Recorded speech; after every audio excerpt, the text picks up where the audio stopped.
Okey, Assalamualaikum warahmatullahi wabarakatuh. Hai. Hari ini bersama lagi dengan Cikgu Norizan. Okey. Cikgu harap semua alhamdulillah sihat walafiat semua. Okey.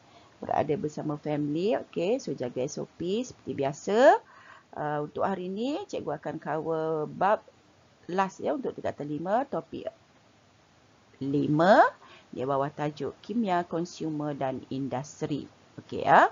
Jadi untuk topik akhir ni apa yang kita akan pelajari adalah mengenai subtopik 5.1 minyak dan lemak. Okey, 5.2 bahan pencuci, 5.3 bahan tambah makanan, ubat-ubatan dan bahan kosmetik, 5.4, 5.5 aplikasi nanoteknologi dalam industri dan aplikasi teknologi hijau dalam pengurusan sisa makanan. Okey, so ada pertambahan 2 subtopik barulah berbanding dengan topik KBSM. Okey ya. So kita terus kepada minyak dan lemak. So sebelum tu cikgu nak bincangkan sedikit, cikgu nak bagi pengenalan sedikit mengenai kenapa kimia konsumer ni dibincangkan. Kimia konsumer ni dibincangkan sebab kimia konsumer adalah cabang yang sangat penting dalam penghasilan barangan keperluan pengguna. Okey, sebab bidang ini berkembang pesat dengan permintaan barangan daripada kita sebagai pengguna lah, semakin meningkatlah peningkatannya. Permintaan barangan kita sebagai pengguna semakin meningkat. Jadi bidang kimia konsumer ini sangat penting lah. Okey, dan kita sebagai pelajar, sebagai pengguna perlu tahu juga, memang sangat perlu tahulah. Okey, jadi kimia konsumer ni merakumi bidang makanan, okey, bidang tenaga, bahan pencuci, ubat-ubatan, bahan kosmetik dan ada beberapa bidang lagi lah. Okey ya. Jadi perkembangan bidang kimia konsumer juga kita akan menghasilkan pelbagai barangan yang bukan sahaja memenuhi permintaan pengguna, malahan juga teknologi yang dibangunkan tu dapat diterapkan dengan pendekatan teknologi yang terkini seperti nanoteknologi dan juga teknologi hijau. Okey, jadi barangan yang dihasilkan tu dapat menggunakan tenaga dengan lebih efisien, lebih berkesan dan juga mesra alam. Okey ya, itu dia mengenai kenapa pentingnya bidang consumer ni terhadap ataupun pada kita lah sebagai pengguna. Okey ya, cikgu terus kepada 5.1 itu minyak dan lemak. Okey ya, minyak dan lemak.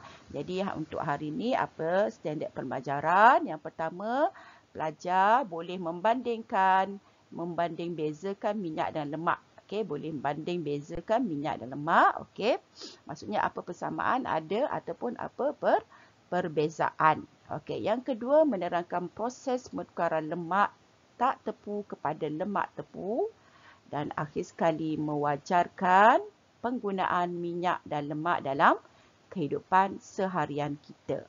Okey ya.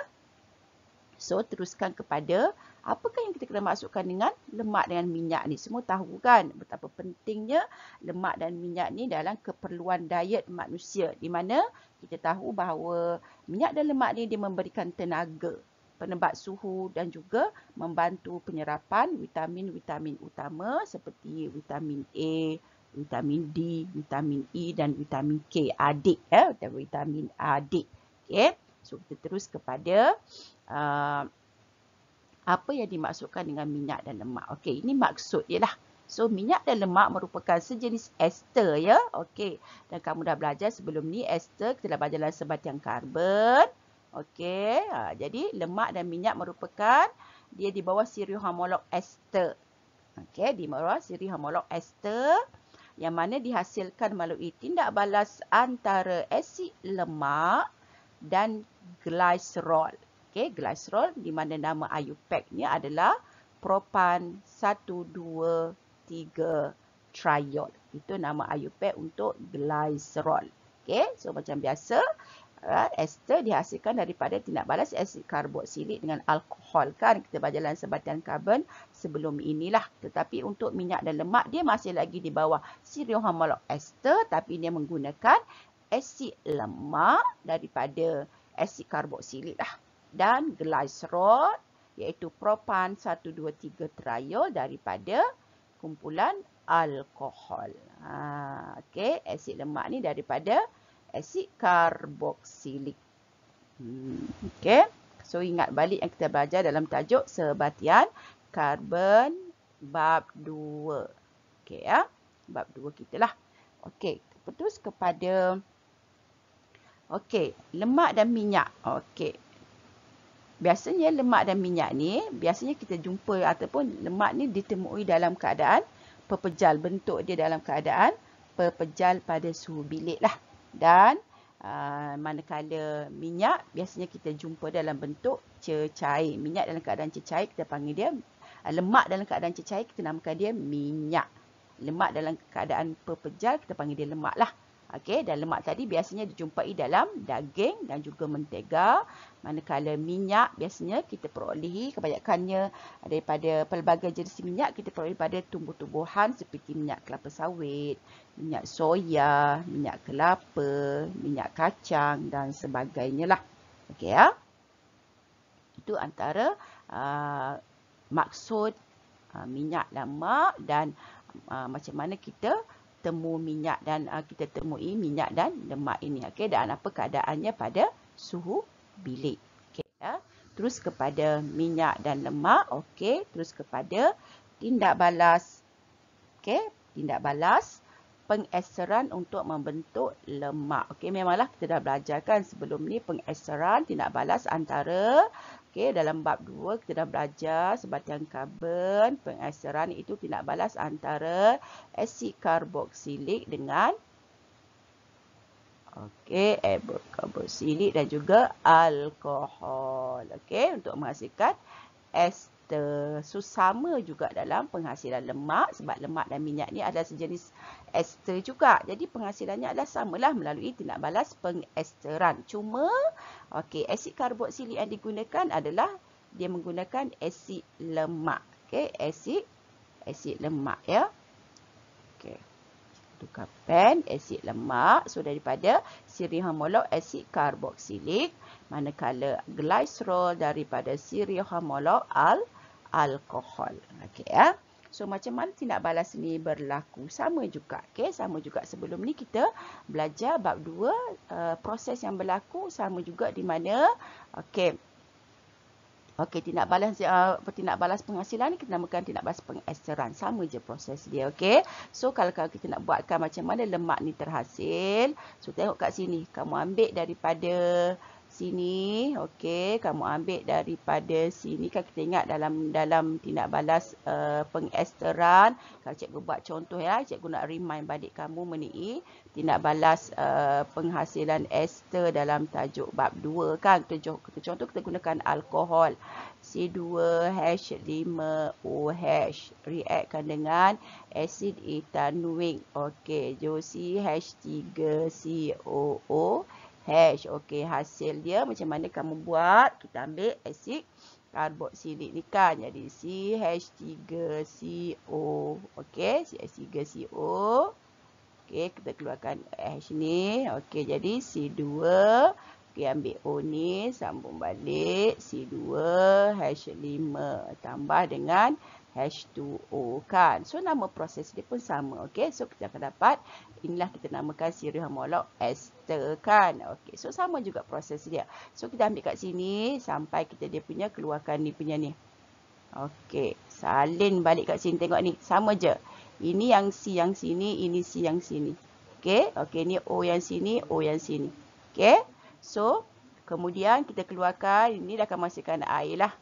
Okey, ini akan menghasilkan air. Ya, ini akan menghasilkan air. Okey ya. Jadi sambung saja O kat sini. Okey, O kat sini. Okey, O sini. Lepas tu C double bond O, kemudian R. Okey, ni kumpulan alkil. Sama ada R1, R2 ni, R3 ni sama ataupun tak sama. Okey. Okey, kemudian sambung yang kedua lah. Ini C yang ni, ini C yang ni. Okey, ni O dia, ini O dia, ini C double bond ni, C double bond O, ini R2. Kemudian yang ketiga yang C yang ni, ini C yang ni. Okey, kemudian sambung kepada O dia, ini O dia. Lepas tu sambung kepada C ni, C yang ni double bond O, R3. So inilah molekul asid lemak. yang dihasilkan. Okey, senang sangat. Okey. Dan kat sini kita kena ingat, okey, untuk tindak balas penghasilan lemak ni kita perlukan satu molekul glycerol. Satu molekul glycerol diperlukan dengan 3 molekul asid lemak untuk menghasilkan satu molekul lemak dan 3 molekul air. Okey, ada tindak balas nanti campur dengan 3 H2O lah. 3 molekul air akan terhasil. Okey. Dan kat sini tadi bahagian R1, R2, R3 tadi cikgu dah sentuh tadi, dia bahagian rantai hidrokarbon di mana sama ada R1 dengan R2 ni sama ataupun tak samalah. Okey, nanti cikgu terangkan dengan lebih lanjut lagi mengenai R1, R2 ni. Okey ya. Boleh ya?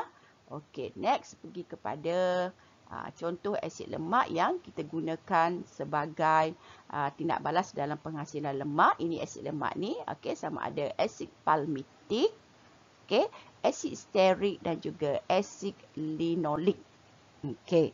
Okey. Dan sebelum tu kalau pelajar tertanya apa tu asid lemak, cikgu? So, asid lemak sebenarnya kenapa kita gunakan asid etanuik ke, asid butanuik ke, asid pentanuik ke? Kenapa kita guna asid lemak? Okay. So, asid lemak sebenarnya adalah asid karboksilik yang mana dia mempunyai rantai karbon yang sangat panjang. Dia lebih daripada 10 lah, kita baca sampai 10 saja kan. So, asid lemak dalam tindak balas untuk penghasilan lemak ni, dia mempunyai rantai karbon yang sangat panjang. Okay. So, contoh asid lemak tadi lah, asid palmitik, asid stearik dan juga asid linolik. Okay. Itu yang digunakan. Okay, ada masalah kat sini, nanti kamu boleh bincang dengan cikgu kimia masing-masing lah. Okay ya. Okey, next pergi kepada, okey, walaupun kita kata tadi minyak dan lemak ni dia dah tergolong dalam siri homolog yang sama, tetapi terdapat ciri-ciri yang kita boleh gunakan untuk nak membezakan antara minyak dan lemak. Okey, yang jadi kita kata kalau maksudnya persamaannya keduanya berasal ataupun mempunyai berada di bawah siri homolog ester. Okey, tetapi ciri yang berbeza yang pertama ialah sumber dia. Tak nampak cikgu dah tadi ya, sumber dia kalau minyak biasanya daripada tumbuhan lah. Minyak daripada tumbuhan, kalau lemak daripada haiwan. Okey, ni kalau dalam soalan esei lah ataupun soalan objektif. Okey, manakala sifat fizik pada subilik dah semua tahu tadi dah, minyak biasanya dalam keadaan cair, manakala lemak berada dalam keadaan pepejal. Okey. Okey, dari segi takat lebur, okey, untuk minyak takat lebur dia rendah. Okey, dan untuk lemak oleh kerana dia pada keadaan pepejal, so takat leburnya adalah tinggi. Okey. Okey, dari segi kandungan asid lemak dia. Okey, so kat sini asid lemak untuk minyak dia punya lemak tak tepu dia tinggi. Lemak tak tepunya tinggi. Lemak tak tepunya tinggi, manakala untuk lemak, peratus asid lemak tak tepunya adalah asid lemak ini lemak tak tepu, ini lemak tepu. Lemak tepu ya, ini tinggi. Okey, sama peratusan asid lemak tak tepu tinggi, ini peratusan asid lemak tepu tinggi. Contohlah kalau minyak sawit, kalau lemak kita ada mentega. Okey, jenama apa-apa tu tak kisahlah, semuanya adalah mentega. Okey, ini adalah perbezaan okey antara minyak dan lemak ya dalam soal, mungkin dia tanya dalam soalan esei ataupun soalan objektif. Okey. So, cikgu harap kamu boleh ingatlah perbezaan antara minyak dan lemak. Persamaannya kedua-duanya adalah di bawah siri homolog ester. Ingat yang tu. Okey, next pergi kepada okey, macam mana kita nak tengok lemak tepu dan lemak tak tepu. Okey, bawah topik subtopik lagi lemak tepu dan lemak tak tepu. Okey. Okey, kamu boleh rujuk dalam buku teks kamu muka surat 100, muka surat 167 lah. Okey, tengok buku teks surat 167 lemak tepu dan lemak tak tepu. Okey, kita tengok contoh-contoh lemak tepu lah, di mana lemak yang mengandungi asid lemak tepu. So dia bergantung kepada asid lemak. Kalau dia asid lemak tepu bermaksud lemak tu lemak tepu lah. Okey, lemak tu lemak tepu. So contoh dia asid palmitik, ini kena hafal lah. Asid lauric dan juga asid stearik. Okey, ada 3 yang kamu belajar kat sini lah. Okey, untuk maksudnya level form 5. Okey, kita ada 3 sahaja yang kamu perlu tahu, palmitik, asid lauric dan juga asid stearik. Okey. Manakala lemak tak tepu pula, kita rujuk kepada asid lemak tak tepu lah. Lemak yang ada asid lemak tak tepu dikategorikan kepada lemak tak tepu. So contoh yang diberikan dalam buku teks kamu tu ada ya. Asid linolik, asid oloik, linolik dan juga linolenik. Okey, tergeliat lidah cikgu sebut ya. Okey, oloik, linolik dan juga linolenik. Okey, ada 3 ya. So carilah macam mana cara kita nak mengingat asid lemak tak tepu dan juga asid lemak tepu kan. Okey, so tengok macam mana kita katakan dia tu asid lemak tepu dan juga asid lemak tak tepu. Jika asid lemak tepu, cuba tengok dia punya struktur yang cikgu bagi ni. Okey, formula struktur. Ni dia mengandungi ikatan tunggal sahaja dalam rantai karbon. Kamu tengok, okey, antara atom karbon dengan atom karbon ni dia mengandungi ikatan tunggal dalam rantai karbon dia. So dia dikategorikan kepada lemak tepu. Okey, sebab asid lemak dia adalah mempunyai ikatan tunggal dalam rantai karbon. Tengok kat situ je.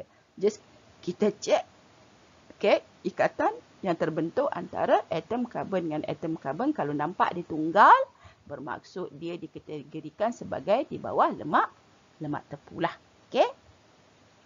Okey, yang kedua adalah untuk lemak tak tepu tadi. Dia kata sekurang-kurangnya mesti mengandungi satu ikatan ganda 2 dalam rantai karbon dia. So itu dikatakan kepada asid lemak tak tepu lah. Okey, ada sekurang-kurangnya satu ikatan ganda 2. Cuma nampak ada ikatan ganda 2, so dikategorikan kepada asid lemak yang tak tepu. Okey, so kalau kita gunakan untuk reactkan dengan glycerol nanti, so hasilkan lemak yang tak tepu lah. Okey, itulah dia punya perbezaan antara lemak tepu dan lemak tak tepu. So kena ingat ya. Okey, kalau tunggal, lemak tepu. Kalau ada ikatan ganda 2, lemak tak tepu. Okey. Next pergi kepada macam mana kita nak buat penukaran lemak tak tepu kepada lemak tepu. Kamu boleh rujuk juga pada muka surat 167 jugalah dalam buku teks kamu. Okey. Penukaran lemak tak tepu kepada lemak tepu. Okey. So terus kepada biasanya kita pergi kepada biasanya minyak lah. Okey, kita gunakan tindak balas ni di kilang proses penghasilan margarin. So kita gunakan minyak lah untuk ditukarkan kepada margarin. Okey, so minyak yang mengandungi peratus lemak tak tepu yang tinggi tu yang kita bincang tadi kan, peratus lemak tak tepu dia tinggi, so kita boleh tukarkan kepada lemak tepu melalui tindak balas penghidrogenan. So ingat semula masa kita belajar tajuk sebatian karbon, okey, tindak balas daripada alkana kan. Alkana tu lemak pula hidrokarbon. Okey. Hidrokarbon alkana, alkena, okey, alkena hidrokarbon tak tepu, okey, dikonvertkan kepada alkana, iaitu hidrokarbon yang tepu melalui tindak balas penghidrogenan, tindak balas penambahan dengan hidrogen menggunakan nikel atau platinum sebagai mangkin pada suhu 180 degree Celsius lah. Yang ini untuk nak convert alkena kepada alkana, hidrokarbon tak tepu kepada hidrokarbon tepu. Tapi ini untuk convertkan minyak, nak tukarkan minyak kepada lemak. Proses dia sama juga. tindak balas penghidrogenan. Okey, sama juga. So di mana kata gas hidrogen disalurkan ke dalam minyak yang panas dengan kehadiran nikel atau platinum, nikel okey sebagai mangkin. Diguna nikel Ni sebagai mangkin dia. So ini proses kalau kamu boleh buka YouTube ya, proses penghasilan margarin di kilang. Ada video penghasilan margarin di kilang ya. So macam mana, apa yang berlaku? So dalam proses tersebut ikatan ganda dua dalam rantai karbon dalam minyak lah, dia akan terbuka dan atom hidrogen akan ditambahkan pada rantai karbon tersebut lah. So sebab tu dalam penambahan dengan hidrogen ataupun penghidrogenan, sama proses dia. Okey, contoh ya. So ini lemak yang tak tepu. Okey, lemak yang tak tepu tadi minyak lah. Okey. Okey. So melalui tindak balas ni tambah dengan hidrogen, penghidrogenan, perlukan nikel sebagai mangkin dia. Okey, sebagai mangkin dia. So dia akan masukkan hidrogen dekat sini. Kamu nampak ya? Nampak kat sini ni. Ikatan ganda dua akan jadi ikatan tunggal. Okey, CH3 ni CH2 ada 7. Okay, sebab tu cikgu kata tadi kan, dia asid lemak ni rantai yang sangat panjang. Ya, rantai karbon yang sangat panjang. Okey. Jadi CH, okey kat sini dah ada 2. Nampak tak sini ada 2 ni. So kat sini CH ada 1. Jadi hidrogen akan masuk situ 1. Kemudian kat sini pun CH2 juga, hidrogen akan masuk situ 1 lagi sebab ada 2 hidrogen. So sini akan masuk 1 hidrogen, sini akan masuk 1 hidrogen. So ada CH2 yang hijau ni, tempat yang hijaunya berlaku penambahan hidrogen. Kemudian CH27 ni, 27 ni sama je, yang biru ni sama saja. So kita menampak ikatan, dikata tadi ikatan ganda 2 tadi terbuka dan 2 atom hidrogen akan ditambahkan kepada rantai karbon. Itu sama juga berlaku dekat sini. Okey, kamu nampak dekat sini dan juga sama juga berlaku dekat sini. So kita nampak ada 6 atom hidrogen dimasukkan sini 2, sini 2, sini 2. Sebab tu kita ada 6 atom hidrogen ataupun 3 molekul gas hidrogen untuk menghasilkan lemak tepu. Okey, itulah proses penukaran lemak tak tepu kepada lemak tepu melalui proses penghidrogenan menggunakan nikel sebagai mangkin. So menukarkan minyak kepada margarin, lemak lah.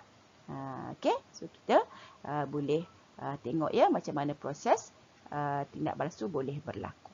Okey. Okey. Okey, dan apa kesan dia selepas kita masukkan atom hidrogen? Okey, apa yang berlaku? Of course lah, penambahan atom hidrogen tu menyebabkan jism molekul bertambah. Okey, semua tahulah tu kan, jism molekul akan bertambah. So takat lembu, takat didih akan meningkat lah. So kamu tahulah takat lembu, takat didih bagi margarin tadi dia lebih tinggi daripada minyak kan. So itulah menerangkan kenapa margarin tu wujud dalam bentuk berpejal. Okey, pada suhu bilik walaupun dihasilkan daripada minyak. Itu kesan dia kan. Okey, takat lembu, takat dia lebih tinggi. Okey. Sebab kehadiran atom hidrogen tadi, jism molekul relatif dia bertambah. Okey. Okey, next pergi kepada akhir sekali.